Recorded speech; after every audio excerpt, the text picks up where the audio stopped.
Hi guys, आज आपल्याकडे बनणार आहे चिकन, ते पण चुलीवरचं. आणि आता आपण चूल पेटवलेली आहे आणि चिकन पण आलेलं आहे.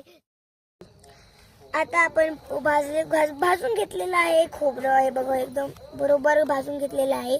आणि आता आपण कांदा कापणार आहोत. हे बघा, आता कांदा कापला जातोय. आता गाईज आपला कांदा भाजून होत आला आहे. आणि आता भाजून झाला ना की मग आपण एका प्लेटीत काढू. असा कांदा आपल्याला लालसर भाजून घ्यायचा आहे. आपल्याला चिकन एकदम चांगल्यापैकी धुवून घ्यायचं आहे आणि मी साईडला धुवून पण घेतला आहे.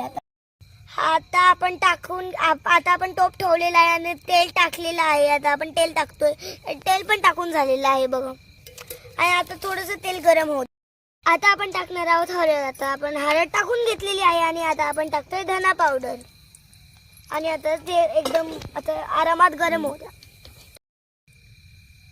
आता आपण टाकत आहोत मीठ. हे बघा, आता आपल्याला हलवून घ्यायचं आहे. आणि आता हे बघा, आता हे चिकन आपल्याला टाकायचं आहे. चिकन टाकलं आता आपण. आता हे आपण चिकन टाकलेलं आहे एकदम बरोबर. आपण हे सगळं चिकन टाकून घेतलेलं आहे बघा. हलवून घेऊयात. तर आपण थोडी वाफ पण घेऊयात. आणि आता हे बघा, आता आपण हे असं एकदम भारी मिक्स करून घेणार आहोत. आणि ते जे चिकन आहे ना, सावडी का आपला ते जे मसाला टाकलाय ना तो लागून घ्यायचा आहे. कारण की जर का तो मसाला लागला ना तर त्याला अजून चांगली टेस्ट येईल.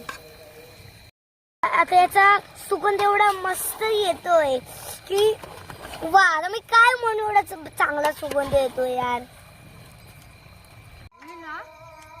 हे बघा, आता आपलं उकळून झालेलं आहे. आणि त्याच्यामध्ये आपण आपलं हे टाकलं आहे आणि आता आपण काढून घेतलं आहे. आणि त्याच्यातलं जे आता आपण ऑइल टाकून घेतलेलं आहे. आणि आता आपण मसाला टाकणार आहोत.